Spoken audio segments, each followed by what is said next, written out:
regular or just want to say hello, I'd also really love it because it makes me happy to see all of you here for another video. Okay, now I make these videos as a sleep aid to help you relax and also to help you not feel lonely. So, while you're here in this calm, present state of mind, I'd like to invite you to think calmly and think about how you treat the people in your life, and remember to treat them with love and respect. With that in mind, let's continue reading. Now we're on the geography of Brazil. Brazil occupies a large area along the eastern coast of South America and includes much of the continent's interior, sharing land borders with Uruguay to the south, Argentina and Paraguay to the southwest, Bolivia and Peru to the west, Colombia to the northwest, and Venezuela, Guyana and Suriname, and France, French overseas region of French Guinea, to the north. It shares a border with every South American country except Ecuador and Chile. Wow, I didn't know that. It also encompasses a number of oceanic archipelagos, such as Fernando de Noronha, Rocas Atoll, St. Peter and Paul Rocks, and Trinidad and Martin Vaz. Its size, relief, climate, and natural resources make Brazil geographically diverse. Including its Atlantic islands, Brazil lies between the latitudes of 6 degrees north, 34 degrees south, and a longitude of 28 degrees and 74 degrees west. Brazil is the 5th largest country in the world and 3rd largest in the Americas, with a total area of 8 million square kilometers, or 8.5 million square kilometers, which is 3.2 million square miles, including 55,000 kilometers squared, 24,000 square miles of water. It spans 4 time zones. Interesting, with UTC -5 or 5 comprising the state of Acre and the West Motion portion of the Amazonas, to UTC line 4 in the western states, UTC -3 in the eastern states, which is the national time, and UTC -2 in the Atlantic islands. Brazil is also the longest country in the world, spanning 4,395 kilometers from north to south.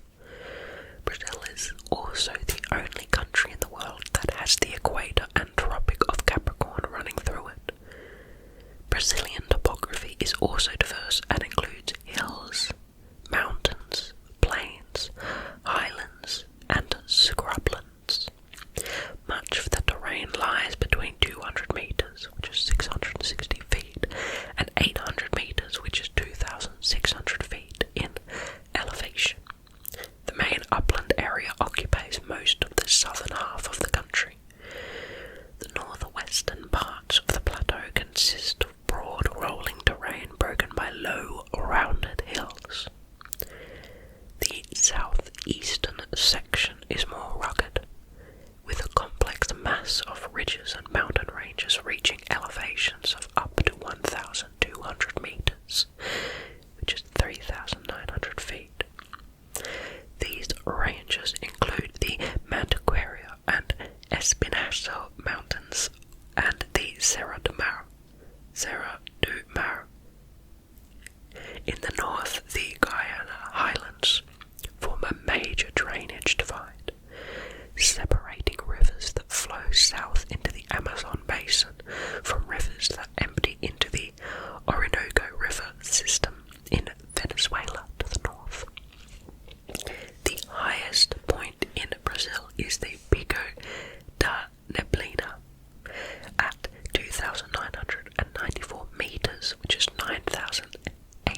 Xingu, Madeira and Tapajos rivers.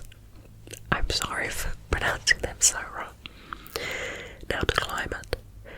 The climate of Brazil comprises a wide range of weather conditions across a large area and varied topography, but most of the country is tropical.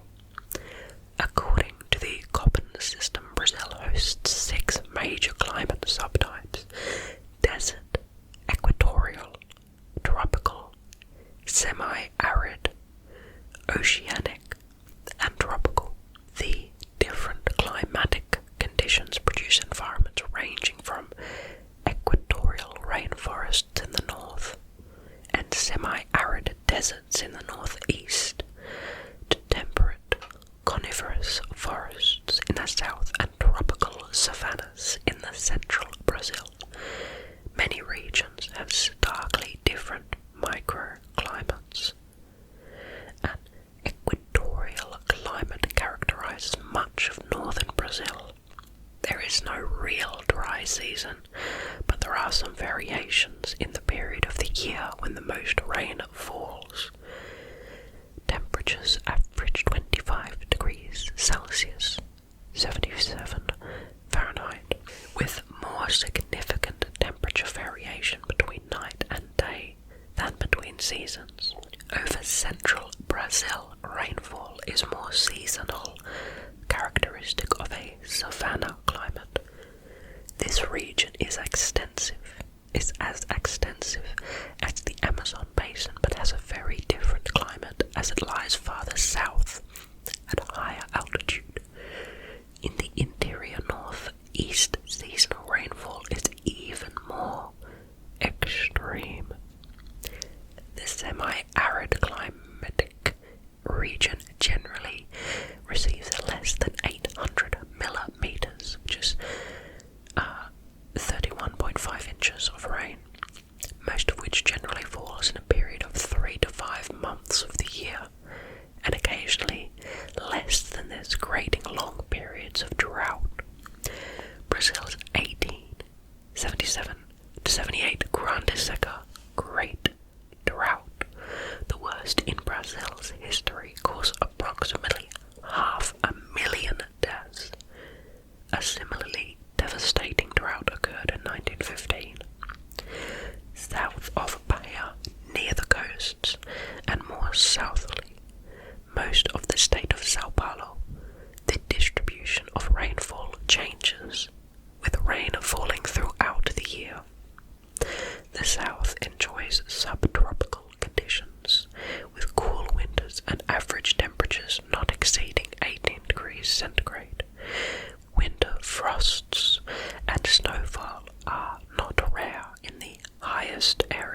issues. Brazil's Amazon basin is home to an extremely diverse array of fish species, including the red-bellied piranha. Oh, that's very cool. By 2013, Brazil's dramatic policy-driven reduction in Amazon basin deforestation was a global exception in terms of forest change, according to the scientific journal Science. From 2003 to 2011, compared to all other countries in the world, Brazil had the largest decline in annual forest loss, as indicated in the study using high-resolution satellite maps showing global forest cover changes. However, in 2019, when the Bolsonaro government came to power, the rate of deforestation of the Amazon rainforest increased sharply, threatening to reach a tipping point. After it, the forest will collapse, having severe consequences for the entire world, and possibly complicating the trade agreement with the European Union. That's another reason why I'm not really a fan of the Bolsonaro government. I'm sorry if you are, but from all the news and everything I've seen, it just seems like the Bolsonaro government has not been doing a good job. According to a 2008 Greenpeace article, the natural heritage of Brazil is severely threatened by cattle, ranching and agriculture, logging, mining, resettlement, oil, and gas extraction, overfishing, wildlife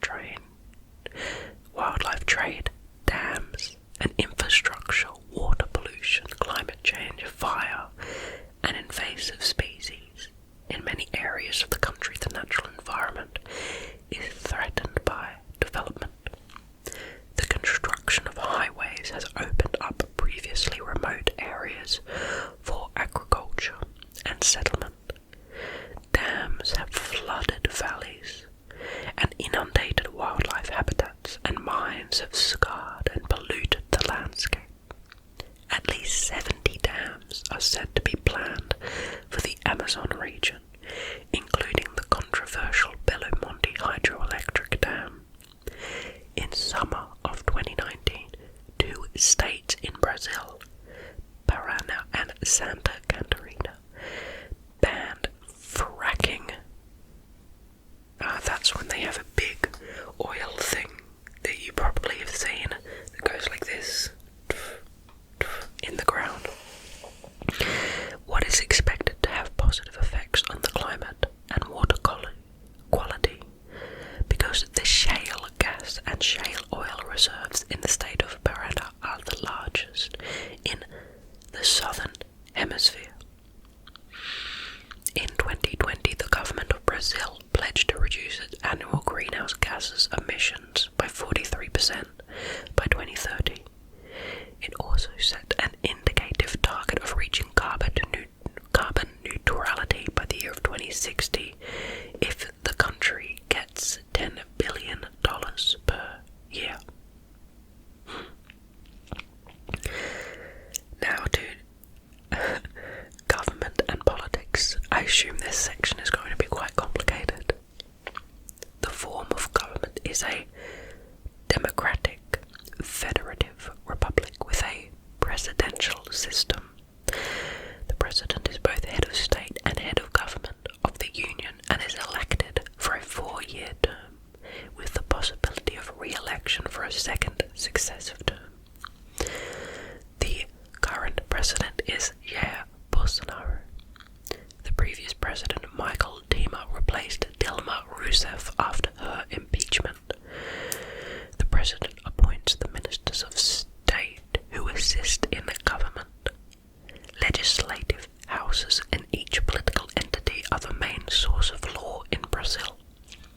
The National Congress is the federation's bicameral legislature, consisting of the Chamber of Deputies and the Federal Senate. Judiciary authorities exercise jurisdictional duties almost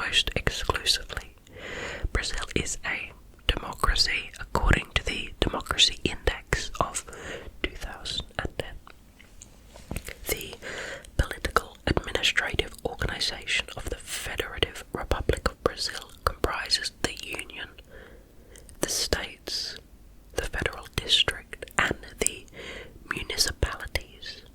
The Union, the states, the federal district, and the municipalities are the spheres of government. The Federation is set on 5 fundamental principles: sovereignty, citizenship, dignity of human beings, the social values of labour and freedom of enterprise, and political pluralism. You can really see the influence that Catholicism has had on the formation of the fundamental principles of democracy in Brazil, as one of the main theological tenets of Catholic thought is the dignity of the human being. I only know this because I had to take a class on Catholic philosophy at my previous university. Everyone had to do it because it was a Catholic university. The classic tripartite branches of government, executive, legislative, and judicial, under a checks and balances system, are formally established by the Constitution. The executive and legislative are organised independently in all 3 spheres of government, while the judiciary is organised only at the federal and state and the federal district spheres. All members of the executive and legislative branches are directly elected. Judges and other judicial officials are appointed after passing entry exams. For most of its democratic history, Brazil has had a multi-party system, proportional representation. Voting is compulsory for the literate between 18 to 70 years old, and optional for those illiterates and for those between 16 and 18 or beyond 70.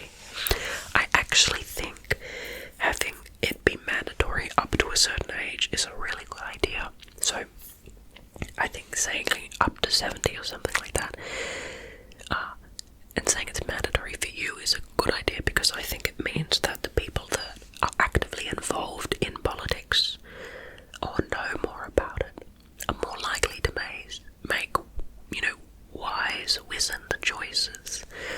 So, if you're a bit older, if you're in your late 70s, mid 70s, some people lose it earlier or later, and politics kind of stops being a priority or interesting thing for you. You're probably less likely to make as informed or as appropriate of a choice. So I actually think that's quite interesting. Together with several smaller parties, 4 political parties stand out: the Workers' Party, the Brazilian Social Democracy Party, the Brazilian Democratic Movement, and the Democrats. 15 political parties are represented in Congress. It is common for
Progresitas, PSD, PRDP, and Republicanos, the only party that claims to be purely liberal without further consideration is Novo.